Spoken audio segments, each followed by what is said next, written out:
Well, listen, over 1,000 people in downtown Toronto came out to watch a Crave watch party for the Love Island USA finale yesterday. And if the host looks familiar, hosted by none other than superfan Andrea Bain.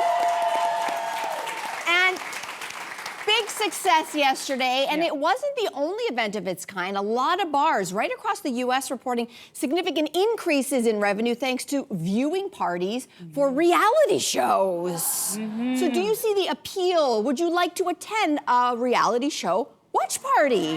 Right? Okay, before I launch into why I love a watch party so much, shout out to everybody who showed up. When I was approaching the building, I could not believe my eyes.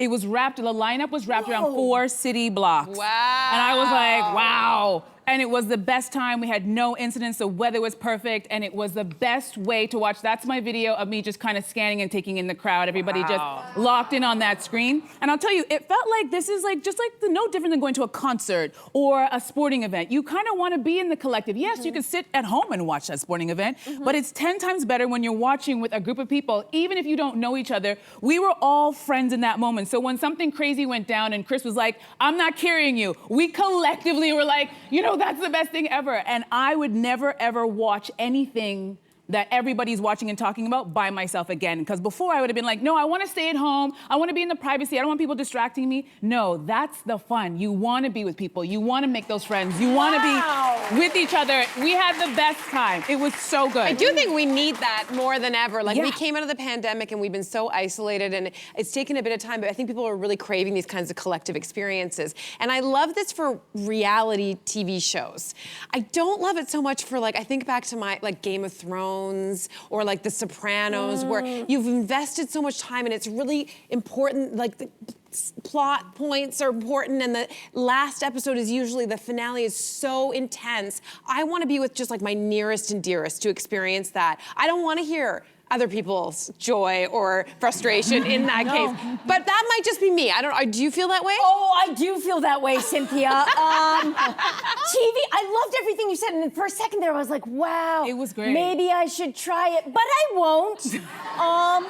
Because TV for me is not a communal activity. The way that reading a novel is not a communal activity. Going to the bathroom is not a communal activity. Well, at the club it is with the girls.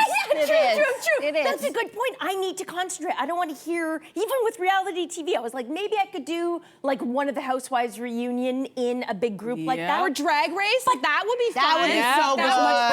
But then I view it as such a serious thing. I want the show to have, I want to give my full attention to the show. Well, what makes you think you can't give the full attention? I'm telling you, there were 12. Looking at everyone else. I don't want to hear what you think. I don't want to hear what you think. Listening. I'm sorry. There was 1,200 people all locked into the same thing, and then when something big happened, we could turn to each other and go, "Oh my goodness, that was the magic!" Turn and run for the door. That's so scary to me. It was so It's the same reason why the either ends of the table we love clubbing and the ones in the middle don't like clubbing. True. It's the same vibe. It's like I get the idea. Do you know like what, I get it. I was thinking about, why don't I like this? I love going to the movies. Yeah. That is literally a communal watching experience. But there's movie etiquette. You're not supposed to talk during the movie. So that's why the communal party. The other thing is, and I think for reality shows, it carves out a really unique space because it's pretty.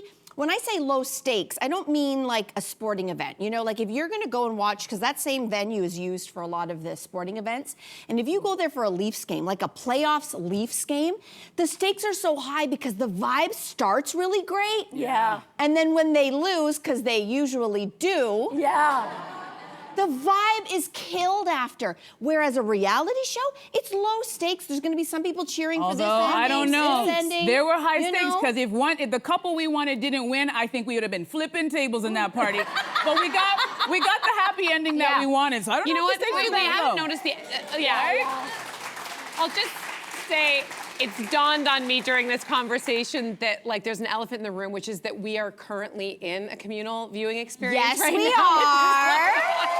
Good boy. Thank you, And Cynthia. I do think I would love Wait, hold on. Is it a communal? Alan, you were saying?